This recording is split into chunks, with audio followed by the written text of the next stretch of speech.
নবী নূর নবী বিশ্ব নবী তিনি একটি রাস্তা দিয়ে হেঁটে হেঁটে যাচ্ছেন। আল্লাহ নবী নূর নবী বিশ্ব নবী তিনি হেঁটে হেঁটে যাচ্ছেন, মদিনার বাজার দিয়ে হেঁটে হেঁটে যাচ্ছেন। হঠাৎ করে আমার নবী দেখতে পেলেন একজন সাহাবী গম বিক্রি করছেন। আল্লাহ নবী থাকতে না পেরে বিশ্ব নবী পাবেন মুহাম্মদ মুস্তাফা সাল্লাল্লাহু আলাইহি ওয়াসাল্লাম তিনি আগিয়ে গেলেন। আগিয়ে গিয়ে ওই সাহাবীর কাছে গিয়ে হাজির হয়ে গেলেন। হাদিস পাকের মধ্যে পাওয়া যায় আল্লাহ নবী থাকতে না পেরে ওই গমের ভেতরে হাতখানাকে ভরে দিলেন। আল্লাহ নবী যখন গমের ভেতরে হাতখানাকে ভরে দিলেন, গমের ভেতরে হাতখানাকে ভরে দিয়ে বিশ্ব নবী এক মুষ্টি ভিজে গম তুললেন। ভিজে গম তুলে বলে সাহাবী ব্যাপারটা কি একটু খুলে বলো। উপরে দিয়েছ শুকনো গম আর ভিতরে দিয়েছ ভিজে গম, কবে থেকে এরকম ধোঁকাবাজি ব্যবসা করতে শুরু করেছ? আমি রাসূলুল্লাহকে তুমি একটু খানি বলো। সাহাবী টেনশনের মধ্যে পড়ে গেলেন, চিন্তিত হয়ে পড়লেন। সাহাবী টেনশনের মধ্যে পড়ে গেলেন, চিন্তিত হয়ে পড়লেন। সাহাবী সেই সময় বললেন, ইয়া রাসূলুল্লাহ, হাবিবাল্লাহ, হুজুর বেয়াদবি নেবেন না হুজুর, আমি মানুষকে ঠকানোর জন্য ভিজে গম রাখি না হুজুর। আমি মানুষকে ঠকাই না হুজুর, আমি আপনার সাহাবী, মিথ্যা বলি না হুজুর। তো কি ব্যাপার, ভিতরে ভিজে গম আর উপরে শুকনো গম, এরকম ধোঁকাবাজি ব্যবসায়ী কবে থেকে শুরু করেছো? এরকম প্রতারণা কবে থেকে শুরু করেছো? এরকম ভাবে মানুষকে ঠকাতে শুরু করেছো, তুমি তো ঠকবাজ। হ্যাঁ, বিশ্বনবী একটু রাগান্বিত হলেন, রেগে গেলেন। সাহাবী বলে, ইয়া রাসূলুল্লাহ, গায়বাল্লাহ ওয়াজনাব, ওয়াল্লাহ নবী বিয়াদবি নেবেন না। মদিনার বাজারে কোনো চোর নাই, মদিনার বাজারে কোনো ডাকাত নাই, মদিনার বাজারে কোনো পকেট মার নাই। আপনি অবাক হয়ে যাবেন। সেই সাহাবী তিনি দেখলেন তৎকালীন সময়ে সাহাবীদের আমলে কোনো চোর ছিল না। আজও পর্যন্ত মদিনা শরীফ, মক্কা শরীফে যান, একটাও চোর আপনি পাবেন না। চলুন আমি আপনার সামনে যে কথা বোঝাতে চাইছিলাম, আল্লাহ নবী, বিশ্ব নবী, নূর নবী আমার রাসূলুল্লাহ থাকতে না পেরে যখনই গমের বস্তার ভিতরে হাতখানা ঢোকালেন, এক মুষ্টি গম তুললেন, তুলে বলেন সাহাবী রে, ওপরে শুকনো গম আর ভিতরে ভিজে গম। এরকম ধোঁকাবাজি ব্যবসা কবে থেকে শিখেছো বলো? এরকম ধোঁকা মারা, এরকম ভাবে ধোঁকাবাজি করা কবে থেকে তুমি শিখেছো একবার বলো। সাহাবী বলে, ইয়া রাসূলুল্লাহ, হাবিবাল্লাহ ওয়াজনাব, বিয়াদবি নেবেন না হুজুর, আমি কাউকে ধোঁকা দেই না, কারোর সঙ্গে প্রতারণা করি না হুজুর, বিয়াদবি নেবেন না। গতকালকে আমি গম বিক্রি করছিলাম, মদিনার জমিনে কোনো চোর নাই, মদিনার জমিনে কোনো ডাকাত নাই হুজুর, বিয়াদবি নেবেন না। গতকালকে আমি গম বিক্রি করছিলাম, ওই গম বিক্রি করতে করতে হুজুর আস্তে আস্তে আস্তে আস্তে সন্ধ্যার হাওয়া, সন্ধ্যা হয়ে গিয়েছিল। সন্ধ্যা হয়ে যাওয়ার পর বেশ কিছু অবশিষ্ট গম রয়ে গিয়েছিল। আমি মনে মনে ভাবলাম, খামাখাই করে গমের বস্তাটা কেন কাঁধে করে কষ্ট করে নিয়ে আবার নিজের বাড়িতে যাব, আবার সকাল বেলায় গমের বস্তা নিয়ে কেন আবার কষ্ট করে আসবো গো। সুতরাং যেখানে কোনো চোর নাই, কোনো ডাকাত নাই, তাহলে এখানে যদি বস্তাটা রেখে দিয়ে চলে যাই কোনো সমস্যা হবে নাই। ইয়া রাসূলুল্লাহ, হাবিবাল্লাহ, হুজুর খোলা আকাশের নিচে আমাদের ব্যবসা, আমাদের কোনো ঘেরা দোকান নাই, উপরে কোনো ছাওয়ার ব্যবস্থা নাই হুজুর। হুজুর তাই ফাঁকা জায়গায় ওই গমের বস্তাটা আমি রেখে দিয়ে চলে গিয়েছিলাম। গমের বস্তাটা ফাঁকা জায়গায় রেখে দিয়ে চলে গেলাম। ওয়াল্লাহ নবী বিয়াদবি নেবেন না, গমের বস্তা ফাঁকা জায়গায় রেখে দিয়ে চলে যাবার কারণেতে রাতের অন্ধকারে আকাশ থেকে কিছুটা শিশির পড়েছে হুজুর, ওই শিশির গুলো ওই গমের বস্তার উপর পড়েছে হুজুর। সকালবেলা আজকে তাজা গম আমি নিয়ে এসেছি, তাজা গম বস্তায় করে নিয়ে এসে হুজুর ওই ভিজে গমের উপর আমি ঢেলে দিয়েছি। ওয়াল্লাহ নবী নূর নবী বেয়াদবি নেবেন না, ওই তাজা গম নিয়েছে, শুকনো গম নিয়েছে, ওই ভিজে গমের উপর যখন ঢেলে দিয়েছি, এই জন্য উপরটা শুকনো গম আর নিচেটা হালকা শিশিরে ভেজা গম। ওয়াল্লাহ নবী বেয়াদবি নেবেন না, আমি পানি মেশাই না, ঢালি না। আল্লাহ নবী সেই সময় বলে সাহাবীরে, জানি আমার সাহাবীরা কখনো মানুষকে ধোঁকা দিতে পারে না, আমার সাহাবীরা আকাশের নক্ষত্রের ন্যায়, সুতরাং আমার সাহাবীরা কখনো মানুষের সঙ্গে প্রতারণা করতে পারে না। বাবা সাহাবী আমি বুঝতে পেরেছি, তবে একটা কথা শোনো সাহাবী, আজকে যখন তুমি গম নিয়ে এলে, ওই ভিজে গমটাকে কেন তুমি আলাদা রাখলে না? গতকালকের আজকে যখন শুকনো গম নিয়ে লেগে, ওই শুকনো গমটাকে কেন আলাদা রাখলে না? গতকালকের ভিজে গমটাকে কেন আলাদা রাখলে না? লোকে আসতো শুকনো আর ভিজে গম দেখে নিত, যা যেটা পছন্দ দেখে কিনে নিয়ে যেত। তুমি কি জানো না যে মানুষকে ধোঁকা দেয় সে কখনো মুমিন বলে গণ্য হতে পারে না।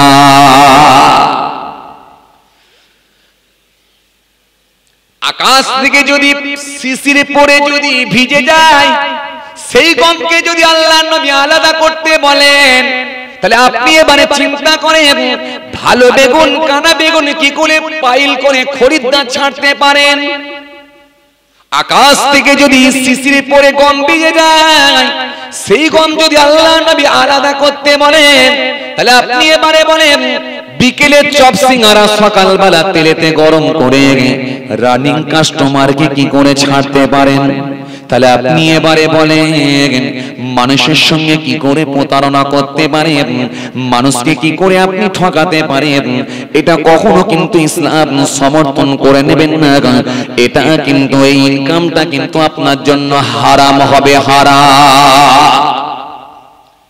এজন্য কোরআন স্পষ্ট ঘোষণা দিয়েছে, সুন্দর করে জানিয়ে দিয়েছে, ইয়া আইয়ুহাল্লাযীনা আমানু তাকিয়া আইয়ুহাল্লাযীনা আমানু ইয়া আইয়ুহাল্লাযীনা আমানু কুলু মিন তাইয়্যিবাতি মা রাযাকনাকুম, হে ঈমানদারগণ পবিত্র বস্তু সামগ্রী থেকে আহার গ্রহণ করো যেগুলো আমি আল্লাহ তোমাদের জন্য রুজি হিসাবে দিয়েছি। কোরআন স্পষ্ট ঘোষণা দিয়েছে, খবরদার তোমরা যেন হারাম মাল খাবে না। কোরআন স্পষ্ট ঘোষণা দিয়েছেন, إنما حرم عليكم الميتة والدم ولحم الخنزير وما أحل به لغير الله। কোরআন স্পষ্ট ঘোষণা দিয়েছে, এই হারাম মাল আপনি কখনো খেতে পারবেন না। এই হারাম মাল খেয়ে যদি আপনি ইবাদত করেন, মনে রাখবেন আপনার জবানের দোয়া কিন্তু কবুল হবে না। আমরা মনে মনে ভাবি যে শুধু মনে হয় মদ খেলি হারাম আর লটারির টিকিট কাটলি হারাম, বাকি মনে হয় কিছুতে হারাম নাই। হ্যাঁ, কত মুসলমান আছে মানুষের সঙ্গে এরকম প্রতারণা করছে, মানুষকে ঠকাচ্ছে। আছে ব্যবসা করতে যাচ্ছে, সারাদিন ধরে ব্যবসা করছে, কত মিথ্যা কথা বলছে, কথা বলে কত মিথ্যা কথা বলছে। 12,000 টাকার গরু 15,000 টাকায় বিক্রি করছে, আর আল্লাহর কসম খেয়ে মিথ্যার উপরে কসম খেয়ে 14,500 কিনেছি বলে মানুষের সঙ্গে প্রতারণা করছে, এইভাবে মানুষের সঙ্গে ঠকাচ্ছে। মনে রাখবেন বাবাজি আমার ভাইরা, কখনো ইসলাম কিন্তু এটা আপনাকে অনুমতি দেয়নি। এইজন্য বাবাজি আমার ভাইরা ভুল বুঝবেন না, রাগ করবেন না, বোঝার চেষ্টা করুন। আমাদেরকে খুব কনসাস হতে হবে, ব্যবসা করলেও সেটাও কিন্তু রাসূলুল্লাহর নকশায় হবে, রাসূলুল্লাহ যেভাবে শিখিয়েছেন সেইভাবে হবে। আপনি যখন খানা খেতে বসবেন, রাসূলুল্লাহ যেভাবে শিখিয়েছেন সেইভাবেই হবে। আপনি রাস্তা দিয়ে যখন হাঁটবেন, বিশ্বনবী যেভাবে আপনাকে শিখিয়েছেন সেভাবেই হবে, রাসূল যেভাবে শিখিয়েছেন সেভাবেই হবে। সুতরাং নবী যেভাবে আপনাকে জানাবেন সেটাই আল্লাহর দরবারে ইবাদত হিসাবে গণ্য হয়ে যাবে। কোরআন স্পষ্ট ঘোষণা দিয়েছে ওয়াবিলুস সলিহাত, পৃথিবীর জমিনে ভালো কাজ, এই ভালো কাজটা শুধু দাঁড়ি নামাজ টুপি নিয়ে নয়, প্রত্যেকটা কাজ যদি রাসূলুল্লাহর নকশায় হয়ে যায় সবটাই আমার আপনার জন্য হয়ে যাবে ভালো কাজ। বুঝতে পারছেন বাবাজি আমার ভাইরা, প্রত্যেকটা কাজই হবে ভালো কাজ যদি নবিয়ানা নকশায় হয়। এইজন্য নকশাটা কিন্তু নবিয়ানা নকশায় হতে হবে। জি, আপনি বাড়ি থেকে যখন কলকাতার উদ্দেশ্যে রওনা দিচ্ছেন, আপনি যখন গায়ে জামা পরছেন, ওই জামাটা যখন পরছেন বা পরনের কাপড় পরছেন, ওই কাপড়টা পরার আগেও আপনি লক্ষ্য করুন এটাও কিন্তু নবিয়ানা নকশায় হবে। ডান দিক দিয়ে হাতটা আগে গলা, ডান দিক দিয়ে হাতটা আগে গলা, পরনের কাপড়টা পরছেন ডান দিকের পাটা আগে গলা। কেন? হাদিস পাকের মধ্যে এসেছে আবি হুরায়রা রাদিয়াল্লাহু তাআলা আনহু قال كان رسول الله صلى الله عليه وسلم اذا لبس قميصا بدأ بما يبيني, বিশ্বনবী যখন জামা পরতেন বা বিশ্বনবী যখন কাপড় পরতেন তো ডান দিক দিয়ে শুরু করতেন। আপনি নবিয়ানা নকশাই করুন, ডান দিক দিয়ে করুন। পরনের কাপড়টা পরছেন ডান দিকের পাটা আগে ঢোকান, গায়ে জামাটা পরছেন ডান দিকের হাতটা আগে ঢোকান, ঢোকান ঢোকান। সাথে একটা নিয়ত করুন, আল্লাহ আমার নবী বলেছেন বলে তাই আমি করছি। বেশ, এতটুকু করার জন্য, এতটুকু নিয়ত করার জন্য আল্লাহ রাব্বুল আলামিন খুশি হলে ওই গায়ে পাঞ্জাবি পরার জন্য আল্লাহ আপনার নেকির খাতায় একটা নেকিও লিখে দিতে পারে। জোরে বলবেন না, আরো জোরে বলবেন না। আপনি জামা যখন পরছেন আপনি চেষ্টা করুন কলিদার পাঞ্জাবি নেসফু সাক যেন হয়, ওটা হবে সুন্নতি লেবাস। কলিদার পাঞ্জাবি নেসফু সাক, ওটা হবে সুন্নতি লেবাস। নেসফু সাক কোন জায়গাটাকে বলা হয় আপনারা জানেন, এই যে পায়ের গিরা দেখা যাচ্ছে আর হাঁটু, এই মিডিল মাঝামাঝি এই জায়গাটা, এই পর্যন্ত ঝুল হবে, কলিদার পাঞ্জাবি হবে, ওটা আপনার জন্য সুন্নতি লেবাস হবে। আপনি নিয়ত করুন আমার নবী বলেছেন তাই করছি। আপনি চেষ্টা করুন সাদা জামা পরব। সাদা জামা পরলে কি হবে? সাদা হলো অকৃত্রিম কালার, সাদা হলো অকৃত্রিম কালার, অল্প ময়লা লাগলেই বোঝা যায়। এই সাদা জামাটা আপনি পরার চেষ্টা করুন। যখন পরছেন একটু নিয়ত করুন আমার নবী বলেছেন তাই পরছি। ব্যাস, ওই সাদা জামা পরলে আবার একটা সুন্নত হয়ে যাবে, আবার একটা আপনার নেকির খাতায় নেকি লেখা হবে। এবারে আপনি যদি বলেন আমি রঙিন জামা পরি, কাজ কারবার করি, আমাকে রাস্তাঘাটে চলতে হয় বা যেতে হয়, এতে সমস্যা না? সমস্যা কিছু নেই। আপনি যে কোনো কালারের পাঞ্জাবি পরতে পারেন, এতে অসুবিধা কিছু নেই, অবশ্যই আপনি পরতে পারেন। তবে একটা কালার খালি পরা যাবে না, সেটা হলো গেরুয়া কালার। এই কালারটা বাদ দিয়ে পরলেই হবে, ওটা বাদ দিয়ে পরবেন। যে কোনো কালার, ব্লু কালার হোক, নীল কালার হোক, সবুজ কালার হোক, আপনার ব্রাউন কালার হোক, বাদামি কালার হোক, কালো কালার হোক, যে কোনো কালার পরেন, সমস্যা কিছু নেই। এগুলো হলো মুবাহ, ভালো, সমস্যা কিছু নেই। তবে টকটকে লাল কালারটা পরবেন না। টকটকে লাল কালারটা ইসলাম কিন্তু পছন্দ করেনি, মুহাম্মদ সাল্লাল্লাহু আলাইহি ওয়াসাল্লাম তিনি ওটাকে সাপোর্ট করেননি। টকটকে লাল কালার যেটা চোখে লাগা কালার, এই কালারটাকে একটু বাদ দেন, ব্যাস। আর গেরুয়া কালারটাকে ছেড়ে দেন, বাকি যে কোনো কালার পরতে পারেন। তবে যদি আপনি সাদা কালার পরেন, আমার বলা উদ্দেশ্য এটা আপনি একটু নিয়ত করেন যে আমার নবী বলেছেন বলেই তো আমি পড়ছি, ব্যাস। কেন? এগুলো ছোট ছোট কাজ, এগুলো আমরা ছাড়বো কেন? ছাড়বো কেন? একটা সুযোগ আছে যখন, ছাড়বো কেন? আল্লাহ যখন বলেছে ওয়ামিলুস সলিহাত, ভালো কাজগুলো করো, ভালো কাজগুলো করো, এই ভালো কাজগুলো আমরা করে নেব সুযোগ যখন আছে। চায়ের দোকানে বসে চা খাচ্ছেন, হঠাৎ করে দেখছেন একটা কুকুর এসে আপনার ডান দিকে বাঁ দিকে ঘোরাঘুরি করছে, সে যেন একটু ক্ষুধার্ত বলে মনে হচ্ছে, আপনার পাশাপাশি এদিক ওদিক ঘোরাঘুরি করছে। দুটো বিস্কুট কিনে তার সামনে দিয়ে দেন, খাক না সে। ওই কুকুরটা খেয়ে নিয়ে যখন চলে যাবে, আল্লাহ রাব্বুল আলামিন খুশি হলে, রাজি হলে, এটাও আপনাকে আল্লাহ রাব্বুল আলামিন এর বিনিময়ে নাজাত দিয়ে দিতে পারেন। যদি বলবেন না কেন, আপনি তো গ্যারান্টি দিতে পাচ্ছেন না যে আমি দাঁড়িয়ে রেখেছি মানে জান্নাতি, আমি নামাজ পড়ছি মানে জান্নাতি, আমি মাথায় টুপি দিয়েছি মানে জান্নাতি, এই গ্যারান্টি কিন্তু আপনার কাছে নাই। হ্যাঁ, 12 বছর চেনা করে যদি একটা কুকুরকে পানি খাইয়ে ওই ভালো কাজটা যদি আল্লাহ কবুল করে নিয়ে যদি তাকে জান্নাত দিতে পারে, তো আপনার আমার ভালো কাজ আল্লাহ কবুল কেন করতে পারে না? আল্লাহ ইচ্ছা করলেই করতে পারেন। দুটো বিস্কুট খাইয়ে আল্লাহ ইচ্ছা করলে আপনাকে জান্নাত দিতে পারে। কেন? আমার আল্লাহ দয়াময়, দয়ার সাগর। কাকে কোন দিক দিয়ে মাফ করবেন সেটা আমার আল্লাহই জানে। ইন্নাল্লাহা লা ইউহিব্বুত তাওয়াবিন ওয়া ইউহিব্বুল মুতাতাহহিরিন। তওবাকারীকে আল্লাহ ভালোবাসেন আর পবিত্রতা অর্জনকারীদেরকে আল্লাহ পছন্দ করেন। সুতরাং কাকে কোন দিক দিয়ে আল্লাহ ক্ষমা করবেন সেটা তো আল্লাহই জানেন, দুনিয়ার কোনো মানুষ জানে না। আপনি আল্লাহর কাছে মাফ চাইছেন আর পৃথিবীর জমিনে যতটুকু পারেন অন্তত ভালো কাজগুলো করে যান, ব্যাস এটাই আপনার আল্লাহর দরবারে কাজ হয়ে যেতে পারে। এটাই একটা নাজাতের ওসিলা হতে পারে। জি, আমাদের অভাবতে অবাক লাগে, অবাক লাগে। আমরা অনেক সময় রাস্তাঘাটে যাই, দেখি জি কিছু মানুষ আছে তারা এত নির্মম, এত কষ্ট দেয়। মানুষ মানুষকে তো কষ্ট দেয় এবং প্রাণীগুলোকেও কষ্ট দেয়। আপনি অবাক হয়ে যাবেন। কিছু মানুষ আমরা দেখতে পাই গরুর গাড়ি যায়, ছোট হাতি করে অনেক সময় গরু নিয়ে যায়। ওই গরুগুলোকে যখন নিয়ে যাচ্ছে কি কষ্ট দিচ্ছে আপনি অবাক হয়ে যাবেন। ঝুলছে, সেদিনে যাচ্ছি গাড়ির একটা গরুর গাড়ি যাচ্ছে, তার পেছনে পেছনে যাচ্ছি, আমি দেখছি একটা পা ঝুলছে, একটা পা ঝুলছে আর গরুর গলার উপরে পা দিয়ে দাঁড়িয়ে আছে একজন, যাতে ফসকে না যায়, ছিটকে না যায়। অবস্থা বুঝতে পারছেন? দড়ি দিয়ে বাঁধা আছে, সাইডটা দড়ি দিয়ে এরকম করে লাগানো আছে, দড়ির ফাঁক দিয়ে একটা পা গলে গিয়ে ঝুলছে। ভাবুন, এরকম প্রাণীকে কষ্ট দিলে হয় না। হতে পারে আল্লাহ নারাজ হলে এটাই একটা জাহান্নামায় যাওয়ার কারণ হতে পারে, হয়ে যেতে পারে। সুতরাং প্রাণীকে কখনই কষ্ট দেয়া যাবে না, এটা মাথায় রাখতে হবে। ভাইরা মা, দোস্তরা আমার, বাবাজিরা আমার, আপনি জানেন না একটা ভালো কাজ করে জান্নাত হতে পারে আর একটা ভালো কাজ করে জাহান্নাম হতে পারে, একটা খারাপ কাজ করে জাহান্নাম হতে পারে। ফজরের নামাজ পড়ে এসেছেন, এসে 2 কিলো গোশত কিনে নিয়ে এসে রেখেছে। হঠাৎ করে দেখা যাচ্ছে আপনার বাড়িতে একটা বিড়াল ছিল, এদিক ওদিক ঘুরছিল, সেই বিড়ালটা এসে ম্যাও ম্যাও করতে করতে করতে করতে করতে করতে ওই গোশতের আপনার কি বলে পাতির উপরে মুখ দিয়ে দেখা যাচ্ছে 2-4 পিস খেয়ে নিয়েছে।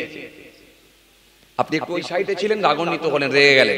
রেগে গিয়ে এসে কি করলেন, বিড়ালের ঠ্যাংটা ধরে এক কাচার মারলেন জমিনের উপরে। বিড়ালটা ম্যাও ম্যাও করতে করতে করতে করতে মারা গেল। যেই মারা গেল আপনার মনটা একটু খারাপ হয়ে গেল, ভাবলো যেমন অন্যায় করেছে তেমন শাস্তি দিয়েছি বলে বিড়ালের ঠ্যাংটা ধরে পানিতে ফেলে দিলেন। আপনি কি ভাবছেন না এই যে প্রাণীর উপর আপনি কষ্ট দিলেন এটাও একটা জাহান্নামে যাবার কারণ হতে পারে? এটা একটা আপনার জন্য কাবিরা গুনাহ হয়ে যেতে পারে। সুতরাং ভাইরা মা, দোস্তরা আমার, বাবাজিরা আমার, ভুল বুঝবেন না, রাগ করবেন না, বোঝার চেষ্টা করেন। পৃথিবীর জমিনে যতটা পারা যায় অন্তত ভালো কাজ করতে হবে, ভালো কাজগুলো করতে হবে। এই ভালো কাজ আপনি করবেন, আপনি আর আমার আল্লাহ ছাড়া তৃতীয় কোনো ব্যক্তি জানবে না। ব্যাস এইরকম ভাবে যদি কিছু ভালো কাজ রেখে যেতে পারেন, ইনশাআল্লাহ এতে আপনার আল্লাহর দরবারে কাজ হয়ে যেতে পারে, হতে পারে।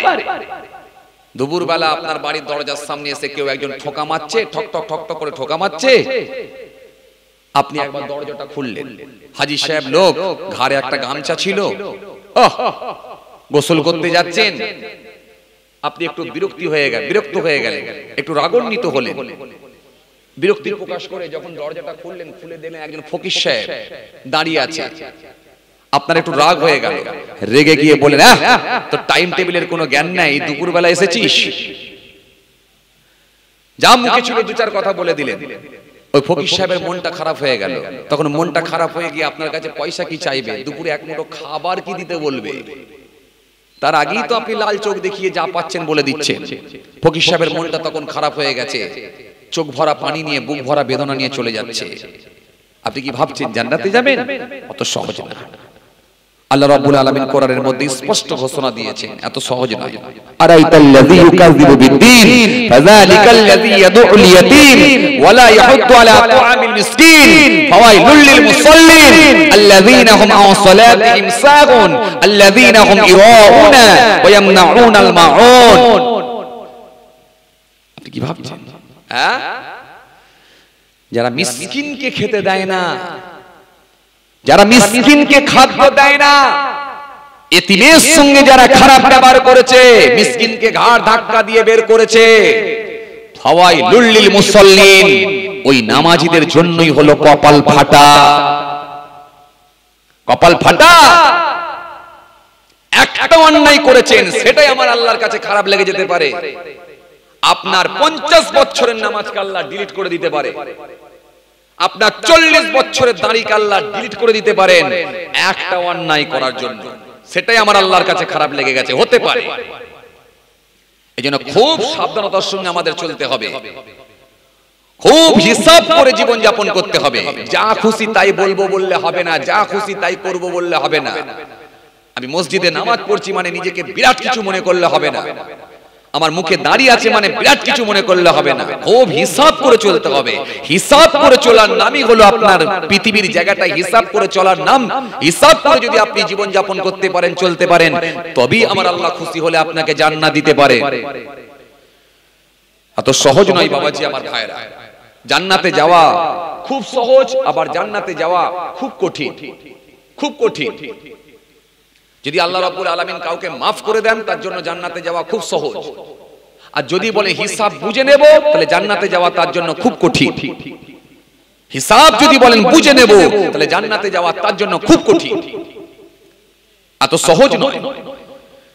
আপনি যদি এই ফকির সাহেবের সঙ্গে ওই রকম ব্যবহারটা না করে, বরং তার সঙ্গে একটু মিষ্টি কথা বলে, মার্জিত ভাষায় কথা বলে, খুব নরম সুরে কথা বলে বলেন, ভাই এসো আমার বাড়িতে এসো, ভাই দুপুর বেলায় এসেছো, আহ ঘেমে গেছো ভাই, একটু পাকার তলায় বসো। পাকার তলায় বসালেন, বসিয়ে বলেন, ভাই দুপুরে খাওয়া দাওয়া হয়েছে? না হাজী সাহেব খাওয়া দাওয়া হয়নি। কখন বেরিয়েছিলে? সে সকালে 8টা থেকে ঘুরছি। দুপুরে খাওনি? খাওয়া হয় না। আচ্ছা দাঁড়াও, তুমি বসো বসো, বাড়িতে দেখছি যদি এক মুঠো ডাল ভাত যা আছে তোমার জন্য আমি ব্যবস্থা করছি। এটা যদি করতে পারতেন আমার আল্লাহ খুশি হয়ে যেতেন। আর এটাই তো বিশ্বনবী শিখিয়েছেন, ওয়াইজা বাতুদ দাওয়াত, এটাই তো বিশ্বনবী শিখিয়েছেন। কিন্তু আমরা আজকে সিস্টেমটা উল্টো, আমরা আজকে সিস্টেমটাকে উল্টে দিয়েছি। আমরা মনে মনে ভাবছি খালি মনে হয় বিআইকে দাওয়াত করে খাওয়াতে হয়। আল্লাহ রাসূল বলেছেন দাওয়াত করো, দাওয়াত কবুল করো। দাওয়াত মানুষকে যে দাওয়াত করব বা দাওয়াত কবুল করব, আমরা মনে মনে ভাবছি যে খালি মনে হয় বিআইকে খাওয়াতে হয়, আর না হলে বুনাইকে দাওয়াত করে খাওয়াতে হয়। জুম্মার দিনে মসজিদে গেছেন, মসজিদে গিয়ে নামাজ পড়েছেন, সুন্নাত নামাজগুলো পড়েছেন, সুন্নাত নামাজগুলো পড়ে নিয়ে মসজিদের গেটের সামনে দাঁড়ান। সবথেকে শেষে কে বের হচ্ছে দেখুন, সবথেকে শেষে যিনি আসছেন, সবথেকে শেষে যিনি আসছেন, আপনি তাকে গিয়ে সালাম দেন, আসসালামু আলাইকুম। উনি বলবেন ওয়া আলাইকুম আসসালাম। আপনার লোকটাকে দেখে যদি মনে হয় অপরিচিত মানুষ, তাহলে আপনি তাকে জিজ্ঞাসা করুন, ভাই আপনার বাড়ি কোথায়? ওই মানুষটা নিশ্চয়ই আপনাকে বলবে যে আমার বাড়ি অমুক জায়গায়। যখন বলবে 20 কিলোমিটার দূরে কোন একটা গ্রামের নাম যখন বলবে, তখন আপনি বুঝলেন যে লোকটা তাহলে অনেকক্ষণ আগে বেরিয়েছে। আপনি জিজ্ঞাসা করেন কোথায় যাবেন, ওই মানুষটা তখন বলছে আমি মেয়ের বাড়ি যাব। মেয়ের বাড়ি কোথায়? মেয়ের বাড়ি হচ্ছে গোলাবাড়িতে। ও আল্লাহ, এখনো তো অনেক দূর যেতে হবে। এই দুপুরবেলা 12:30 পৌনে 1টা বেজে গেছে, দুপুরবেলা এখানে জুম্মার নামাজ পড়লেন? বলে টাইম হয়ে গিয়েছিল, তাই মনে মনে ভাবলাম রামনারায়ণপুরের মসজিদে যে নামাজটা পড়েলি তাই পড়তে চলে এলাম। তখন আপনি তাকে বলেন, ভাই তো মেয়ের বাড়ি যাবে, এখন তো অনেক দূর, এখন তো 1টা বেজে গেছে, দুপুরে খাওয়া দাওয়া হয়নি? বলে না খাওয়া দাওয়া তো হয়নি, নাস্তায় যে কোনো করে নেবো, চলুন আমার বাড়িতে চলুন, আমার বাড়িতে চলুন। বলে হাত ধরে বুঝিয়ে যদি আপনি ঘরে নিয়ে গিয়ে 1 মুঠো ডাল ভাত খাইয়ে দিতে পারেন, ওই মানুষটা আপনার উপর খুশি হয়ে যাবে। আর ওই মানুষটা খুশি হয়ে গেলে আমার আল্লাহ আপনার উপর খুশি হয়ে যেতে পারেন। জোরে বলবেন না সুবহানাল্লাহ। এটা আমার নবী শিখিয়েছেন। বিশ্বনবী প্রফেট মুহাম্মদ মুস্তাফা সাল্লাল্লাহু আলাইহি ওয়াসাল্লাম তিনি দরবারে আছেন, হঠাৎ করে দেখা যায় একজন মেহমান আল্লাহ রাসূল দরবারে এসে হাজির হয়ে গেল। বিশ্বনবী মুহাম্মদ মুস্তাফা সাল্লাল্লাহু আলাইহি ওয়াসাল্লামের দরবারে একজন মেহমান এসে হাজির হয়ে গেল, অতিথি। আল্লাহ নবী সেই সময় থাকতে পারলেন না, বিশ্ব নবী থাকতে না পেরে আমার নবী থাকতে না পেরে বললেন যাও ভিতরে কে কে আছে দেখো। সাহাবীদের ভেতরে অনেক সাহাবী বসে আছেন। আল্লাহ নবী একজনকে বললেন, যাও আমার বাড়িতে তুমি একবার যাও, বাড়িতে গিয়ে একটু আমার আহলিয়ার কাছে খবর নিয়ে এসো, আমার বাড়িতে কি কোনো খাবার আছে। বিশ্বনবীর বাড়িতে যাওয়া হলো, বিশ্বনবীর বাড়িতে গিয়ে খবর নেওয়া হলো। বিশ্বনবীর আহলিয়া জানিয়ে দিলেন, রাসূলুল্লাহ সাল্লাল্লাহু আলাইহি সাল্লামকে গিয়ে জানিয়ে দাও, পানি ছাড়া বাড়িতে আর কোনো খাবার নাই। গরিবের সংসার, অভাবের সংসার, ঘরেতে পানি ছাড়া কিছু নাই। অথচ সেই বিশ্ব নবী প্রফেট মুহাম্মদ মুস্তাফা সাল্লাল্লাহু আলাইহি ওয়াসাল্লাম যদি একবার বলতেন, আমার আল্লাহ উহুদ পাহাড়টাকেও সোনা করে দেবেন বলেছিলেন। যদি বলেন না, তিনি গরিবটাই পছন্দ করে নিয়েছিলেন। এইজন্য বিশ্ব নবীর বাড়িতে পানি পর্যন্ত কিছু নাই। কি কষ্ট, কি কষ্ট, কি কষ্ট। হাদিস পাকের মধ্যে পাওয়া যায়, আল্লাহ নবী নূর নবী বিশ্ব নবী একদিন রাত্রে তিনি ঘরের ভিতর থেকে বেরিয়ে পড়েছেন। হঠাৎ করে আল্লাহ নবী বাইরে বেরিয়ে দেখতে পান বড় খলিফা সাথে আবু বকর সিদ্দিক রাদিয়াল্লাহু তাআলা আনহু, রাসূলুল্লাহর বড় খলিফা তিনিও বেরিয়ে পড়েছেন। আল্লাহ নবী জিজ্ঞাসা করলেন, হে আবু বকর তুমি কেন বেরিয়েছো? আবু বকর বলল, ইয়া রাসূলুল্লাহ হাবিবাল্লাহ, হুজুর খোদার জ্বালা যন্ত্রণা সহ্য করতে না পেরে বাইরে বেরিয়ে পড়েছি। হুজুর পেটের মধ্যে কিছু নাই, খাবার নাই, বাড়িতে কোনো খাবার নাই, তাই আমি থাকতে না পেরে খোদার যন্ত্রণায় আমি বাইরে বেরিয়ে পড়েছি। হযরত আবু বকর সিদ্দিক বললেন, তুমি কেন? হযরত আবু বকর সিদ্দিক বলি, ইয়া রাসূলুল্লাহ আপনি কেন বেরিয়েছেন? আল্লাহ নবী বলে, হে আবু বকর তোমাকে যে জিনিসটা বার করে নিয়ে এসেছে আমি রাসূলুল্লাহকেও সেই জিনিসটা বার করে নিয়ে এসেছে। তার মানে আবু বকর সিদ্দিক বুঝতে পেরে গেলেন আমার রাসূলুল্লাহর পেটের মধ্যে কিছু নাই, তিনিও না খেয়ে আছেন, খোদার জ্বালা যন্ত্রণায় তিনিও থাকতে না পেরে বাইরে চলে এসেছেন। আল্লাহ নবী বললেন, তাহলে চলো একটু আগিয়ে যাই, আমার সাহাবীর বাড়িতে একটু যাই। কিছুটা যাওয়ার পরে আরেকজন খলিফা হযরত ওমর ফারুক রাদিয়াল্লাহু তাআলা আনহুর সঙ্গে দেখা হয়ে যায়। আল্লাহ নবী জিজ্ঞাসা করলেন, তুমি কেন বেরিয়েছ? সাহাবী সালাম দিয়ে বলে, ইয়া রাসূলুল্লাহ হাবিবাল্লাহ হুজুর খোদার যন্ত্রণা সহ্য করতে না পেরে বাইরে বেরিয়ে পড়েছি হুজুর। আল্লাহ নবী বললেন, চলো তাহলে আমরা তিনজন মিলে যাই, আমার সাহাবীর বাড়িতে একবার খালি যাই।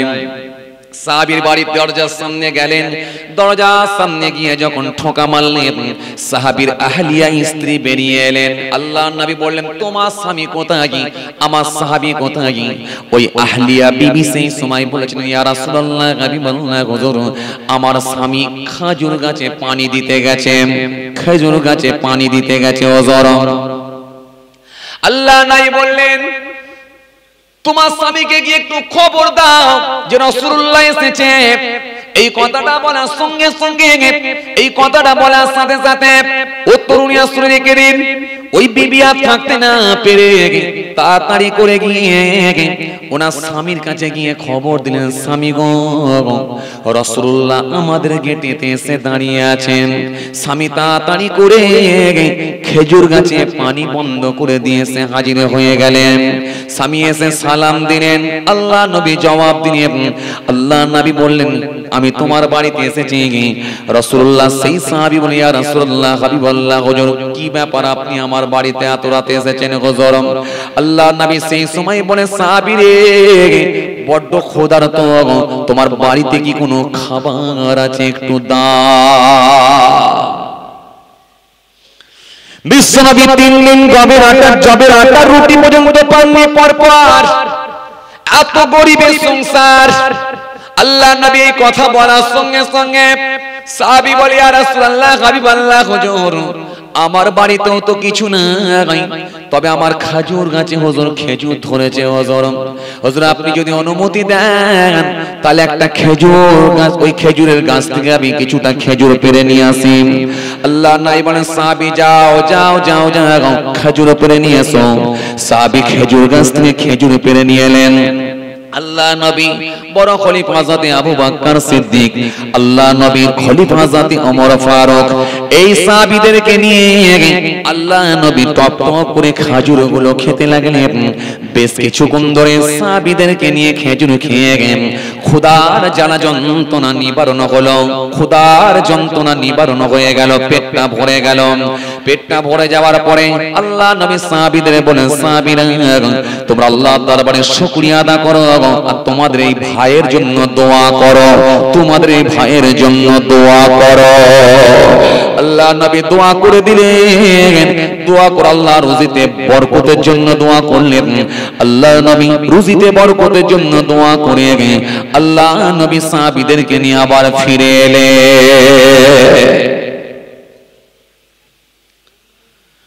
হ্যাঁ, একবার ভেবেছেন আজকে আমরা বাড়িতে কি নাই, বাড়িতে কি নাই? ফ্রিজ ভর্তি মাল আপনার, কিচেন রুমে দেখতে যান একবারে কিচেন রুম ভর্তি মাল আপনার স্টকে রাখা আছে, তবু আপনি এত নিষ্ঠুর, একটা ভিক্ষুক এসেছে তাকে পর্যন্ত আপনি একবেলা খাওয়াতে পাচ্ছেন না, পাচ্ছেন না। এজন্য আল্লাহ রাব্বুল আলামিন বলেন ফাওয়াইলুল লিল মুসাল্লিন, ওই নামাজীদের জন্য হলো কপাল ফাটা। এজন্য কোরআন স্পষ্ট ঘোষণা দিয়েছে ওয়াতুল ইয়াতামা আমওয়ালাহুম ওয়ালা তাতাবাতুল খাবিথা বিত-তাইয়্যিব ওয়ালা তাআকুলু আমওয়ালাহুম ইলা আমওয়ালিকুম ইন্নাহু কানা হুবান কাবীরা। কোরআন আপনাকে সব শিখিয়েছে, সব জানিয়েছে। চলুন খেয়াল করুন, লক্ষ্য করুন, এই মেহমান যদি আপনার দরজার সামনে আসে পাঠিয়ে দেবেন না। মসজিদ থেকে বেরোনোর সময় শেষে কে বেরোচ্ছে একটু খবর রাখেন। একটা ফেরিওয়ালা হতে পারে, একটা কাপড়ওয়ালা হতে পারে, একটা অসহায় ব্যক্তি হতে পারে, মসজিদে নামাজ পড়েছে, সে নিজেও জানে না তার রুজি আল্লাহ কোথায় রেখেছে। আপনি তুলে নিয়ে গিয়ে বাড়িতে যদি ওকে এক মুঠো খাওয়াতে পারেন, আল্লাহ আপনাকে অনেক সওয়াবের হকদার করে দেবে। যে কথা আমি আপনাদের সামনে বুঝাতে বুঝাতে চলে আসছিলাম, বিশ্বনবীর দরবারে একজন মেহমান এসে হাজির হলো, মনে আছে তো আপনাদের? বলতে বলতে চলে এলাম, বিশ্বনবীর দরবারে একজন মেহমান এসে হাজির হয়ে গেল। মেহমান এসে যখন হাজির হয়ে গেছে, আল্লাহ রাসূল সাল্লাল্লাহু আলাইহি ওয়াসাল্লাম বললেন যাও বাড়িতে যাও, বাড়িতে কোনো খাবার আছে নাকি খবর দাও। খবর নিয়ে দেখা গেল বাড়িতে কিচ্ছু নাই, পানি ছাড়া কিছু নাই। আহ, আল্লাহ নবীর মনটা একটু খারাপ হয়ে গেল। বিশ্বনবীর মনটা একটু খারাপ হয়ে যাবার পর আল্লাহ নবী তাকতে না পেরে সাহাবীদের মুখের দিকে তাকাতে লাগলেন। সাহাবীদের মুখের দিকে যখন তাকাতে শুরু করে দিয়েছে, সাহাবীরাও একে অপরের মুখের দিকে তাকাতে লেগেছেন। আল্লাহ নবী নূর নবী বিশ্বনবী থাকতে পারলেন না, সাহাবীদেরকে লক্ষ্য করে বললেন বাবা সাহাবীরা, তোমাদের বাড়িতে এমন কি কেউ আছো, এমন কি কেউ এখানে আছো যে তোমাদের বাড়িতে খাবার আছে? আজকে আমার মেহমানকে নিয়ে গিয়ে একটু মেহমানদারি করাতে পারবে?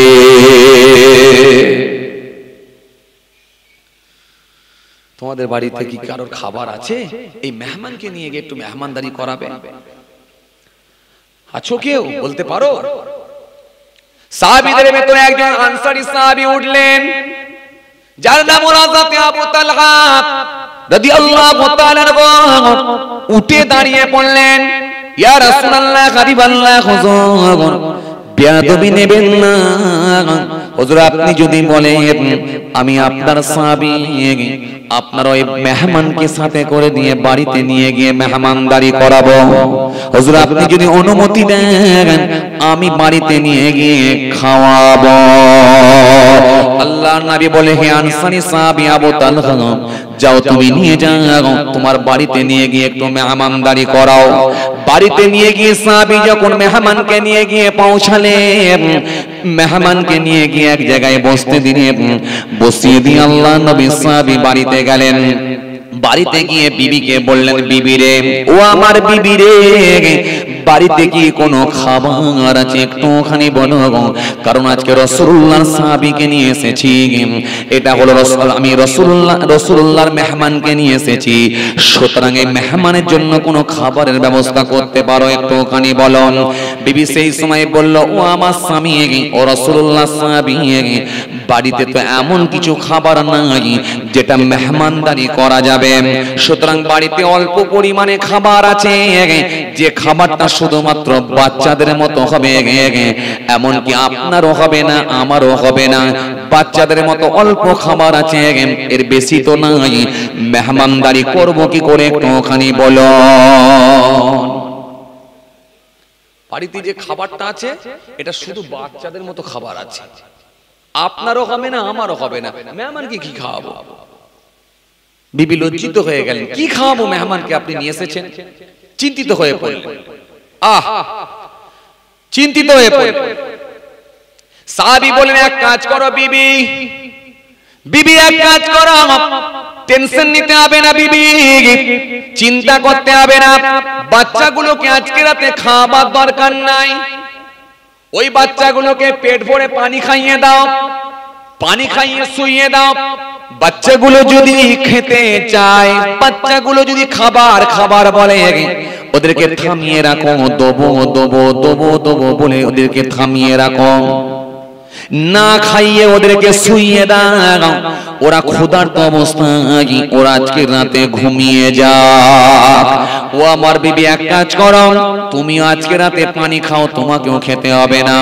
ও আমার বিবি শোনো, আজকে রাতে আমি রাসূলুল্লাহর সাহাবী, আমিও খাবো না, আজকে রাতে অল্প যে পরিমাণ খাবার আছে ওই খাবারটা নিয়ে মেহমানের জন্য ঠিক করো, একটা পাত্রেতে দাও, কিন্তু মনে রেখে দিও ওই মেহমান তো আমাকে ছাড়বে না, আমাকে না নিয়ে খাবে না, সুতরাং ওই মেহমান যখন আমাকে নিয়ে বসবে, আমি মেহমানের সঙ্গে খেতে বসবো ঠিকই, ওই পাত্রেতে আমি হাতটা লাগাবো, হাতটা লাগিয়ে দিয়ে ওই মেহমানের সঙ্গে আমি হাতেতে হাত ঘষবো, হাতেতে হাত ঘর্ষণ হবে, হাতেতে হাত ঘষবো, হাতেতে হাত ঘর্ষণ হবে। ও বিবি শুনে রেখে দাও, অমনি সময় আমি থাকতে না পেরে ওই মুহূর্তে আমি প্রদীপটাকে, ওই লম্ফটাকে হাত দিয়ে নিভিয়ে দেব, বন্ধ করে দেব, অন্ধকার হয়ে যাবে। অন্ধকার যখন হয়ে যাবে ওই মেহমানের সঙ্গে হাতে হাত ঠেকাবো, হাতে হাত লাগাবো, হাতে হাত ঘষবো, ওই মেহমানটা মনে করবে আমার সঙ্গে খাচ্ছেন। ও আমার বিবি শোনো, মুখটা খালি আমি নাড়াবো, খেলে যেরকম আওয়াজ হয় ওই রকম মুখটা নাড়িয়ে নাড়িয়ে আমি আওয়াজ করব, কিন্তু বিবি শুনে রেখে দাও, এক লোকমা আমি খাবো না, ওই মেহমানটা আস্তে আস্তে আস্তে আস্তে খাবে খাবে খাবে, খেতে খেতে খেতে খেতে ওই মেহমানের ক্ষুধাটা নিবারণ হয়ে যাবে, পেটটা ভরে যাবে। ওই মেহমান ভাববে যে রাসূলুল্লাহ সাহাবীও খাচ্ছে, কিন্তু আমি এক লোকমাও খাবো না, আমিও না খেয়ে থাকবো। বিবি আজকে আমরা মেহমান কি খাওয়াবো, চলো রাসূলুল্লাহর মেহমানকে খাওয়াই। এই কথা বিবিও মেনে নিলেন। আহারে বিবির মতো বিবি, এই কথা বিবিও মেনে নিলেন। বাচ্চাদেরকে ভুকা অবস্থায় রেখে দেবে, বাচ্চাদেরকে পানি খাইয়ে দিয়ে দিচ্ছি দিচ্ছি বলে বাচ্চাগুলোকে ঘুম পড়িয়ে দেয়া হলো। বাচ্চাগুলোকে ঘুম পড়িয়ে দিয়ে রাসূলুল্লাহ সাহাবী থাকতে না পেরে বিবিকে বললেন, বিবি এবার মেহমানের জন্য খাবার রেডি করো। একটা পাত্রে যখন মেহমানের জন্য খাবার রেডি করে দেওয়া হলো, মেহমান বলল, ও রাসূলুল্লাহ সাহাবী আপনিও আমার সঙ্গে আসেন। রাসূলুল্লাহ সাহাবী তিনিও গিয়ে বসলেন। বসে পড়ে ওই সময় ওই পাত্রেতে হাতখানা লাগাতে লাগলেন। হঠাৎ করে ওই সাহাবী নিজের হাতখানা দিয়ে ওই প্রদীপ, ওই লম্ফটা, ওই আলোটাকে হাত দিয়ে নিভিয়ে দিলেন। যখনই অন্ধকার হয়ে গেল, অন্ধকার হয়ে যাবার পরে ওই সাহাবীর হাতে ওই সাহাবী নিজের হাতখানা নিয়ে ওই মেহমানের হাতেতে হাতখানা ঠেকাতে লাগলেন। আর সাহাবী মুখটাকে নাড়াতে লাগলেন। মুখটাকে খাওয়ার মতো আওয়াজ করতে লাগলেন, যাতে করে ওই মেহমান মনে মনে ভাবতে লাগলো সাহাবী মনে হয় খানা খাচ্ছে। এইভাবে সাহাবী এক লোকমাও না খেয়ে মেহমানকে খাইয়ে দিলেন। সাহাবী এক গালো খেলেন না, এক লোকমাও খেলেন না। এক লোকমাও না খেয়ে সাহাবী নিজের মুখে না দিয়ে খানাকে সামনে রেখে পুরো না খেয়ে রয়ে গেলেন। মেহমান পুরোটাই খেয়ে নিল। খাওয়া হয়ে যাওয়ার পরে ওই মেহমানের শোয়ার জায়গা করে দিলেন। মেহমান শুয়ে পড়ল। ফজরের নামাজ খানা আদায় করলেন। ফজরের নামাজ খানা পড়ে নিয়ে ওই রাসূলুল্লাহ সাহাবী গুটি গুটি গুটি গুটি পায়ে আল্লাহ নবী বিশ্ব নবীর দরবারে গিয়ে হাজির হয়ে গেলেন। বিশ্ব নবীর দরবারে গিয়ে হাজির হলেন। আল্লাহ নবীকে গিয়ে সালাম দিলেন, আসসালামু আলাইকুম ইয়া রাসূলুল্লাহ। বিশ্ব নবী আমার সালামের জবাব দিলেন। আল্লাহ নবীকে সালাম দিলেন, বিশ্ব নবী জবাব দিলেন। বিশ্ব নবী সাহাবীর মুখের দিকে একবার তাকালেন, তাকিয়ে মুচকি মুচকি হাসলেন, হেসে বললেন, সাহাবী রে, গত রাত্রিতে তুমি এমন একটা কাজ করে দিয়েছো, এমন একটা ঘটনা ঘটিয়ে দিয়েছো, আমার আল্লাহ এত খুশি এত রাজি হয়ে গেছেন। আমার আল্লাহর মালায়েকা ফেরেশতারা তোমার জন্য কে কত বেশি নেকি লিখবে কম্পিটিশন করছিলেন। আরো জোরে বলেন, আরো জোরে বলেন। তাহলে একটা মেহমানকে খাইয়েছেন বলে ঠিক এইভাবে নিজেরা না খেয়ে মেহমানকে না বুঝতে দিয়ে ওই মেহমানদারিটা করেছেন। আল্লাহ এত খুশি হয়ে গেছেন। আল্লাহর মালায়েকা ফেরেশতারা ওই রাসূলুল্লাহ সাহাবীর জন্য কে কত বেশি নেকি লিখবে কম্পিটিশন করছেন। কে কত বেশি নেকি লিখবে নেকি লেখা নিয়ে কম্পিটিশন চলছে। হ্যাঁ, আর আপনি হাজী সাহেব দরজার সামনে একটা ভিক্ষুক এসেছে, ভিখারি এসেছে, তাকে ভিক দেননি, তাড়িয়ে দিচ্ছেন, নিজেকে হাজী সাহেব বলে দাবি করছেন। না, এগুলো করবেন না। কোন এমন কাজ আল্লাহ ভালো পছন্দ করে নিতে পারে। এই যে বিশ্বনবী প্রফেট মুহাম্মদ মুস্তাফা সাল্লাল্লাহু আলাইহি ওয়াসাল্লাম তিনি শিখিয়ে দিয়েছেন, এই মেহমানদারিটা করো। মেহমানদারি আমার রাসূলুল্লাহ শিখিয়ে দিয়েছেন, করো। আপনি যখন আপনাকে কেউ দাওয়াত করবে, সেই দাওয়াতটা যদি বৈধ দাওয়াত হয়, সেই দাওয়াতটা তো আপনিও গিয়ে তাদের মেহমান হবেন। তবে আপনি মাথায় রাখবেন, ওই দাওয়াতটা যেন বৈধ দাওয়াত হয়। কিছু আছে অবৈধ দাওয়াত, সেগুলো খাবেন না। আমাদের সমাজে দেখবেন কিছু জায়গায় আমরা দেখতে পাই বরযাত্রীর জন্য আলাদা খানা হয়, বরযাত্রীর জন্য আলাদা খাবার হয়, আর প্রতিবেশী গ্রামের মানুষদের জন্য আলাদা খাবার হয়। কেন? গ্রামের মানুষকে খাওয়ালে খুব বেশি নাম পাওয়া যাবে না, কিন্তু বরযাত্রী এসেছে অনেক দূর থেকে, দেগঙ্গা থেকে, ওদেরকে যদি ভালো করে খাওয়াই তাহলে ওরা গিয়ে গ্রামে সুনাম করবে। বসিরহাট নারায়ণপুরের গ্রামের লোকটা ওই মেয়ের বাপটা খুব ভালো করে খাইয়েছে, 14 রকমের আইটেম ছিল। কি বলেন আপনারা? এই জন্য বাবাজি আমার ভাইরা, এইরকম খানা যেন খেতে যাবেন না।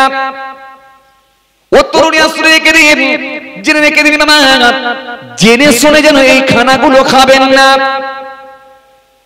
আমাদের সমাজে এরকম আরো কিছু খানা খাওয়াই, দেখবেন অবাক হয়ে যাবেন আপনি। এমন এমন জায়গায় আমাদের কাছে খবর আছে, পীরের দরবারে খাওয়ানো হচ্ছে, মুরিদদেরকে বিরিয়ানি করে খাওয়াচ্ছে। আর যারা খাসি দিয়েছে, গরু দিয়েছে, মন চাল দিয়েছে, সরষের তেলের টিন দিয়েছে, তাদেরকে মটন বিরিয়ানি করে খাওয়াচ্ছে। আলাদা জায়গায় আছে। বড় লোকের জন্য আলাদা খাবার, আর গরিবের জন্য আলাদা খাবার। সুতরাং ইসলামে এটা সিস্টেম নাই। এই উঁচু জাত নিচু জাতের ইসলামে কোনো সিস্টেম নাই। অন্যান্য কমিউনিটির মধ্যে এটা দেখা যায়, উঁচু জাত নিচু জাত নিয়ে তারা এরকম ভাগ করে দেয়, কিন্তু ইসলামের মধ্যে এরকম কোনো সিস্টেম নাই। ইসলাম কখনো এই সিস্টেম কিন্তু শেখায় নাই। ও তরুণিয়া শুনে রেখে দিন, জেনে রেখে দিন। এই জন্য আপনি যখন নামাজের পার্টিতে দাঁড়িয়ে যাবেন, কে গোলাম কে মনিব এটা কিন্তু চেনা যায় নাই। মনে হয় সবাই যেন আল্লাহর গোলাম হয়ে দাঁড়িয়ে আছে। আর জোরে বলেন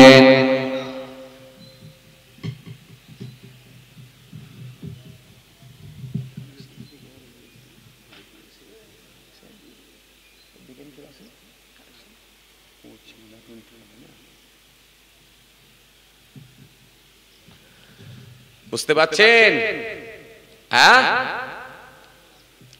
এই জন্য বাবাজি আমার ভাইরা, আপনারা যদি খবর পেয়ে যান কোন একটা বিয়ে বাড়িতে পণপোতা নিচ্ছে, যৌতুক নিচ্ছে, ওই বিয়ে বাড়িতে আপনারা খেতে যাবেন না। কোন বাড়িতে যদি আপনি খবর পেয়ে যান শেয়ার মার্কেটের ব্যবসা আছে, ওই হারাম খাদ্য আপনি খেতে যাবেন না। কারোর বাড়িতে যদি বন্ধন কোম্পানিতে নাম লিখিয়ে রাখে সুদের আওতায় পড়েছে, এই বাড়িতে আপনি খেতে যাবেন না। কারণ আল্লাহ রাব্বুল আলামিন জানিয়েছেন ওয়াহাল্লাল্লাহুল বাই'a ওয়া হাররামা রিবা। আল্লাহ রাব্বুল আলামিন জানিয়েছেন ইয়া আইয়ুহাল্লাযীনা আমানু তাকুল্লাহা ওয়া যারু মা বাকিয়া মিনার রিবা ইন কুনতুম মুমিনিন।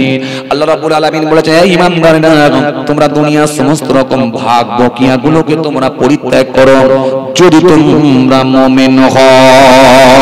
তোমরা আল্লাহকে ভয় করো, দুনিয়ার সমস্ত রকম ভাগ বকিয়াগুলোকে পরিত্যাগ করো।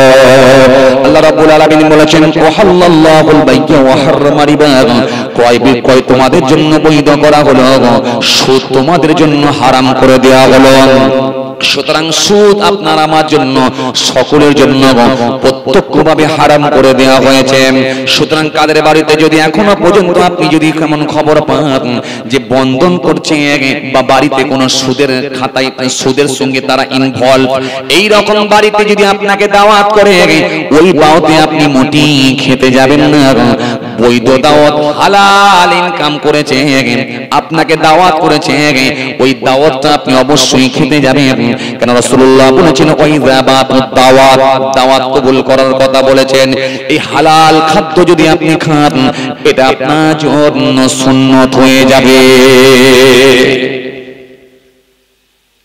এবার আপনি যখন দাওয়াত বাড়িতে গেলেন, নাম্বার 1 প্রথম কাজ হবে আপনার কবজি পর্যন্ত ধৌত করবেন, দুহাতের কবজি পর্যন্ত ধৌত করবেন।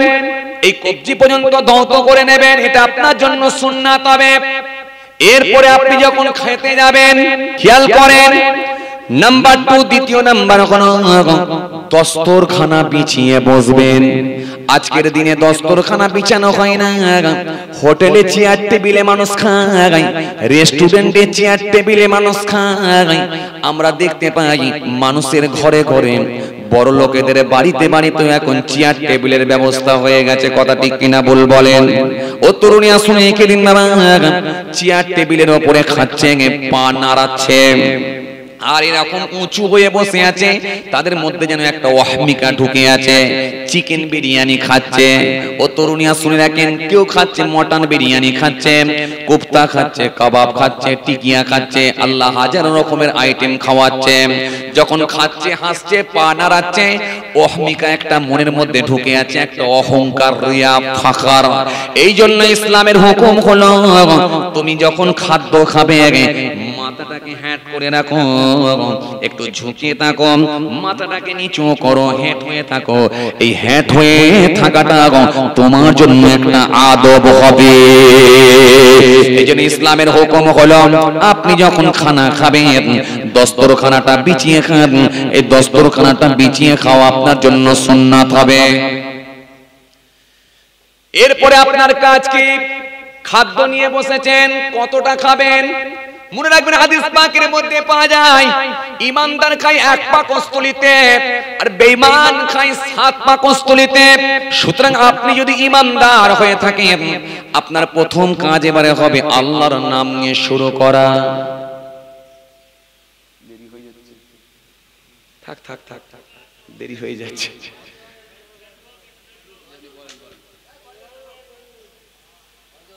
বুঝতে পাচ্ছেন না? চলছে মলম, পিছুনি কলম।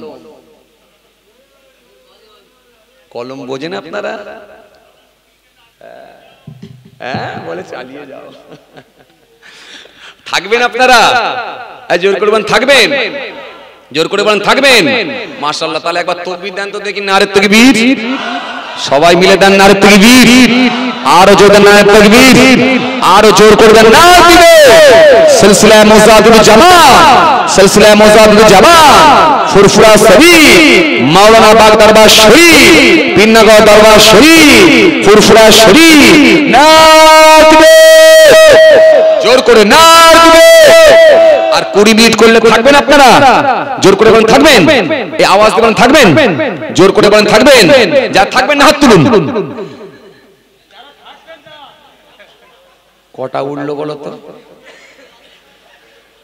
বলে হুজুর এই চার্জ করে দিয়ে বিপদে ফেলবেন জানিনি তো।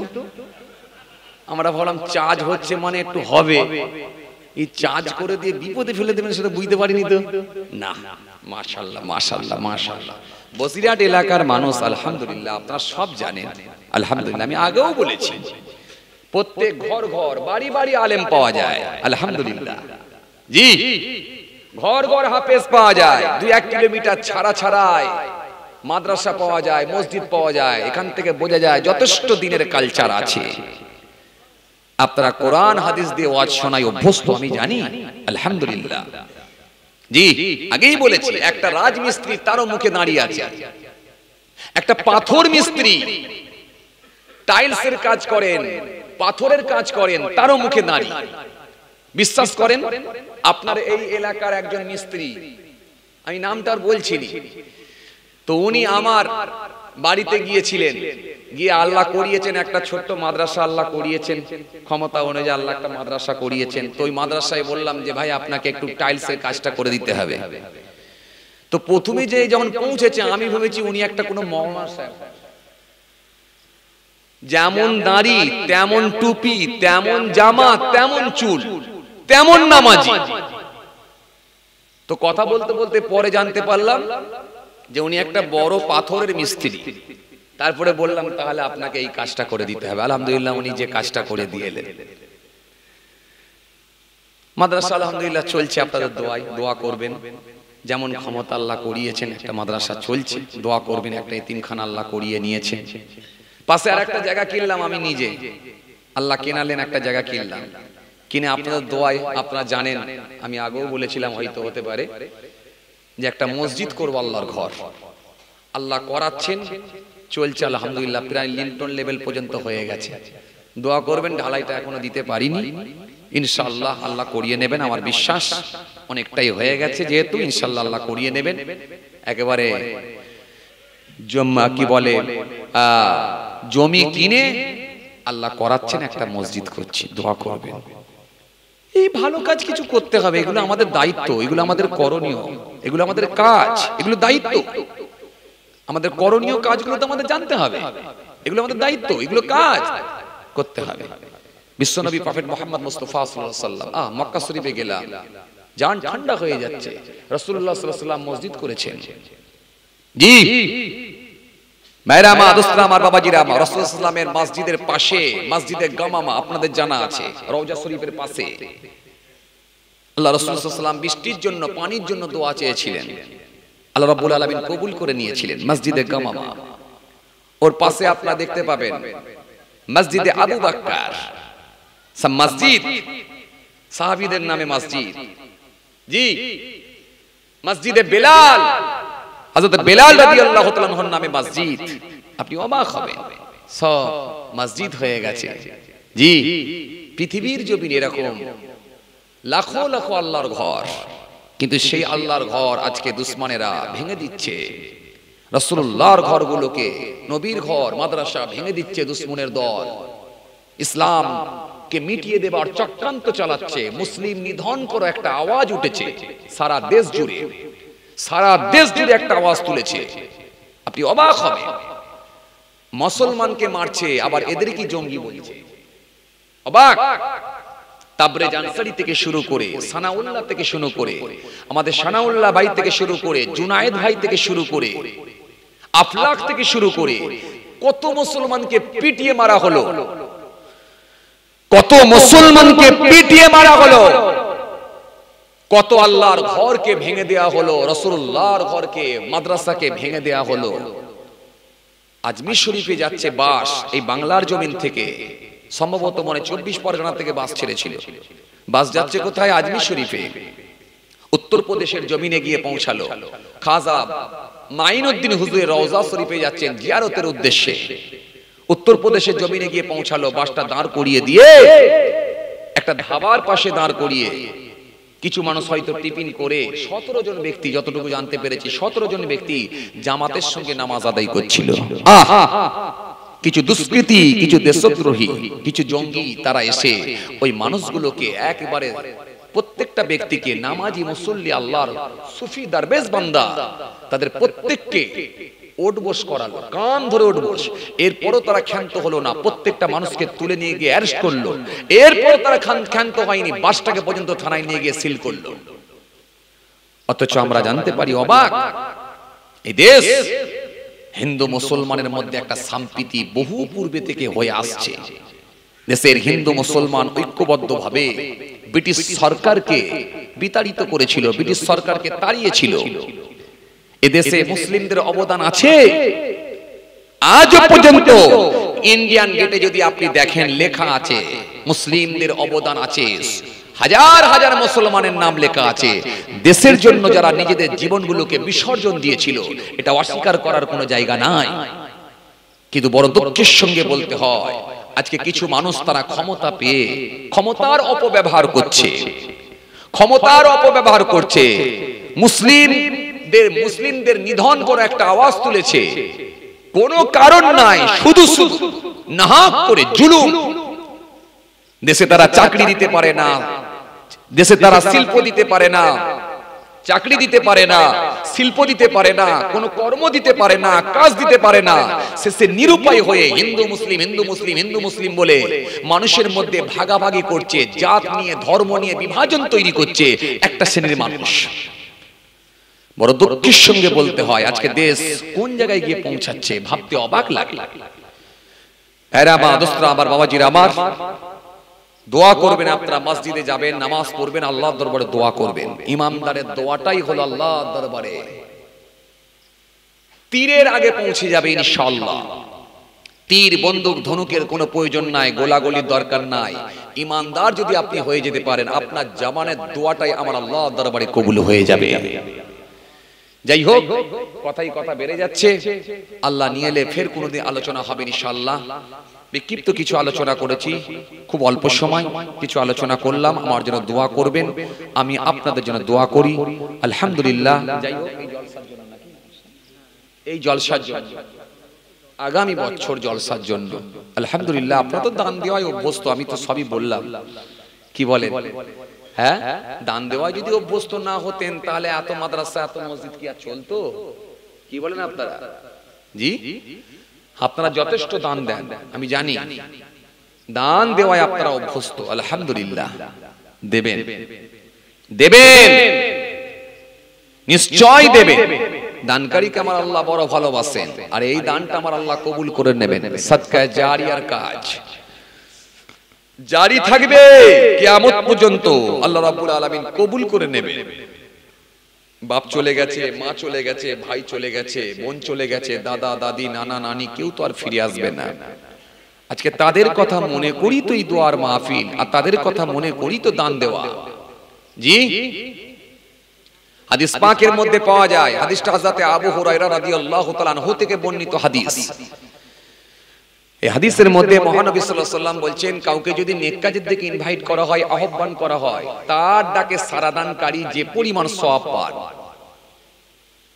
যিনি ডেকে তিনাকে ওই রাস্তা দেখাবেন, মহান আল্লাহ খুশি হয়ে গিয়ে তাকে ডবল সওয়াবের হকদার করে দেবেন। জোরে বলেন না, আর একটু জোরে হয় না?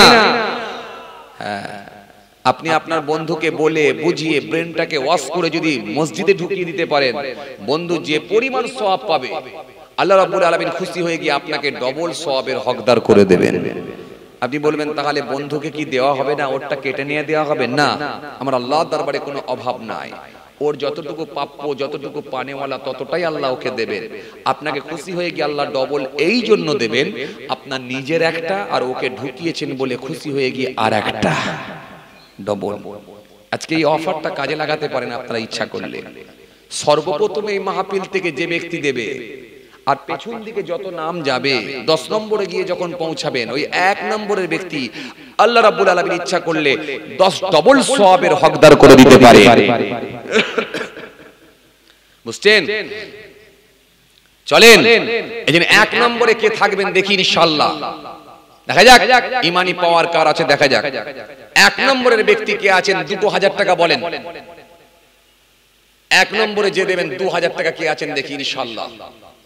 বলেন একটা কে আছেন 2000 টাকা দেওয়ার মতো একটা কে আছেন 1 নম্বরে থাকবে ইনশাআল্লাহ। ওইখান থেকে আব্দুল মান্নান সর্দার ভাই। আচ্ছা আর একটা কেউ আছেন 2000 টাকা 1 বছর পর? কই ওই কোন থেকে দেখেন এক মুরব্বি চাচা আলহামদুলিল্লাহ। হ্যাঁ ফজলুল মন্ডল সাহেব আলহামদুলিল্লাহ আমাদের